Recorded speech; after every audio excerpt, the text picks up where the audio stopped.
Fenn with supernaturalhousechurch.org. Once again, talking about the discipleship process. Today, talking about part one of what the Father taught me about momentum from the past and why it keeps rising up in our current life to bite us sometimes, and why these things keep happening from the past that come up and how the devil uses them, etc. First, a programming note. As I'm recording this is August 2nd of 2017. Next Wednesday, normally I do these on Wednesday morning, I'm not going to be available. I'm having what's called a cardio version next Wednesday morning, which is where they knock you out with anesthetic, and while the heart is still beating, they use the paddles and try to shock the heart back into a normal rhythm because of my afibrillation, which is, whatever. It's an in and out thing, and it's happened 7:30 next Wednesday morning, August 9th. So if you're viewing this, I'm going to do this actually on next Tuesday, the 8th. So if you're viewing this between August 2nd and August 7th of 2017, just a programming note, I'm actually going to do this Tuesday morning, the 8th, because I'm not going to be available on the 9th. So anyway, let's get on with this, just that programming note. Again, supernaturalhousechurch.org is our website if you want to sign up for my weekly thoughts, which is a weekly email teaching, etc., etc. Now, the situation was this. I had a man come to me for prayer. He and his wife had two young children. They'd only been married about 4 years or so. He had been married previously to a woman and had a couple children with them, or with her. And then this woman, his wife, had an affair. And she was caught in the affair, repented when she was caught, etc., etc. They were trying to patch things together. They spent a year or more in counseling. Then she went out and had another affair. And at that point, he had had enough. And so he left her and supported his two children, had them every other weekend. His new wife, after a couple of years he'd met her, they were married, they had kids of their own. It was a very normal, very healthy thing. But he had this thing. He said, this, my ex-wife, he said, I support the kids, her, etc., etc. She's messed up her life. She's got stuff she's got to put together. But she said this, she said, my wife and I now, and our kids now, we're putting our lives together. And just when we see a light at the end of the tunnel, just when things are stable, it seems like my ex-wife will file a suit for more money or more something or whatever. And he said, it's like the devil just comes up once things are calm, once things are going well, I see a light at the end of the tunnel, and then boom, something from my past, from my ex-wife will spring up and just cause us all sorts of difficulty and mess up our budget and thousands in attorney fees and all that stuff.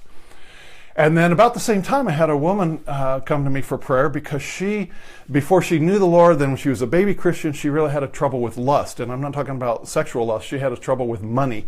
She couldn't keep herself from buying things. And so she racked up all sorts of credit card debt.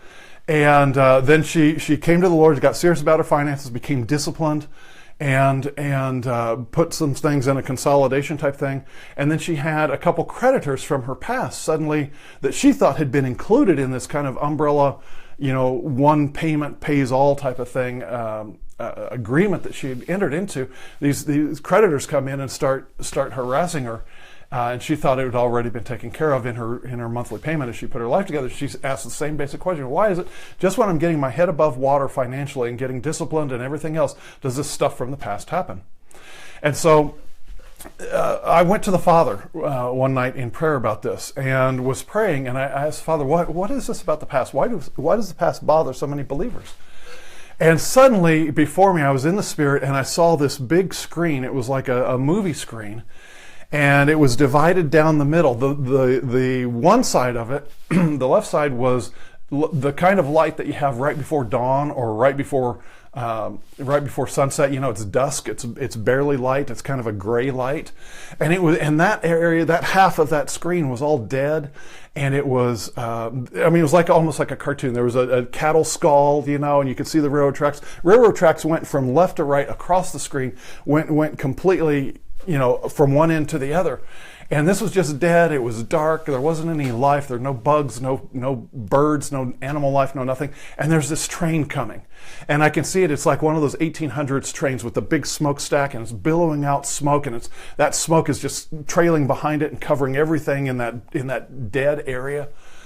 And then the train was proceeding, and I noticed it hit this barrier. On the other side was this beautiful, tropical, well-lit animals, butterflies, all sorts of stuff. It was just tropical. It was just a boom right down the middle. And this train was going through this dead area, and then it hit that light.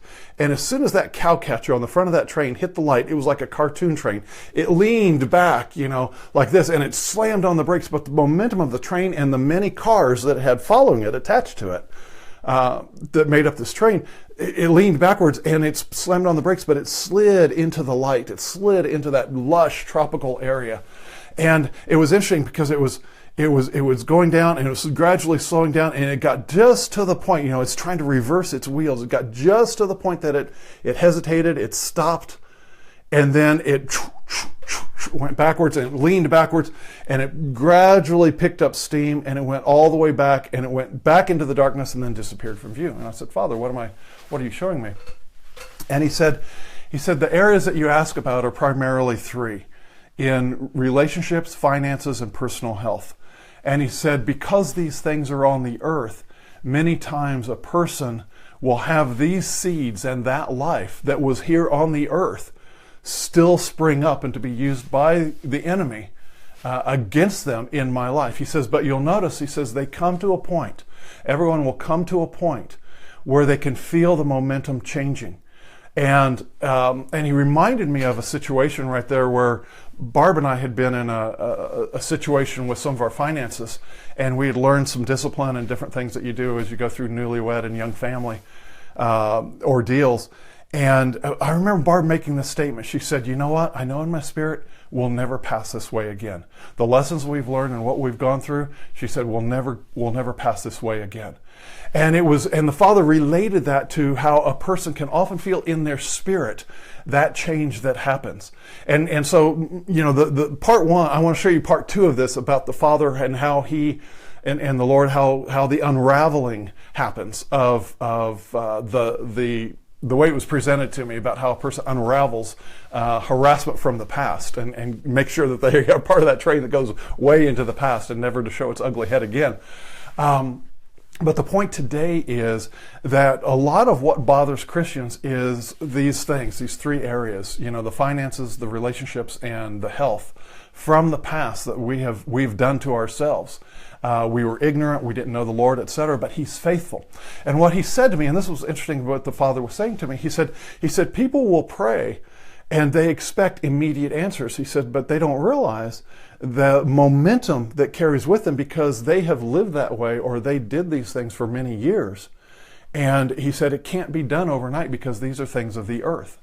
And, I'm condensing, I'm trying in about 5 or 6 or 8 minutes to condense something that took about 20 minutes to do. So, but the point is this for today, that if there's something in the past, there is a way to unravel that. There is a way to get that past, that it would be in the past. And I want to share that next week. And just be encouraged that even though you're praying and you're saying, Father, what is going on? One of the things that he taught me was that if a demon, you can tell a demon is operating through a person to persecute you, to come against you. One of the things I learned was that, Jesus said to cast demons out. And so one of the things I learned is, and this is where I went with this guy, with his ex-wife, was to say this: Satan, I take authority over the spirit that is operating through thus and so, and you name the person, and I command it to stop. I cast it out of this situation. And Father, I ask for you to put your angels as a buffer between us. And then you start praying for that person. Father, I pray for that person. As Jesus said, you pray for those who persecute you. You do good to those. To be like our Father in heaven. He said that in Matthew 5:44. And so what I have found successful, and this is years past and everything, but it works, is that when you can perceive that a demon is attached to whatever that harassment from the past is, that momentum from the past, it's bad enough that fact is there, that bill is there, or that relationship is there, or you've produced children through that relationship, or there's some business partnership that is from that relationship that's now difficult, and Satan is using that against you.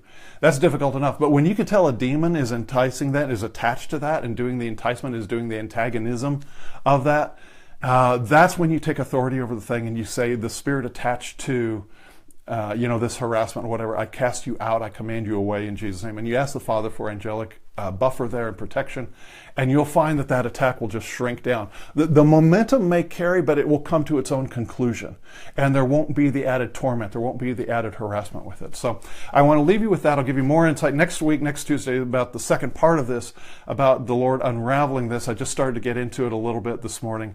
God bless you, and I'll talk to you next week. And again, if you're watching this live between August 2nd and whatever it is, the 6th or the 7th, I'll be on the 8th, Tuesday the 8th at this time. Bye-bye.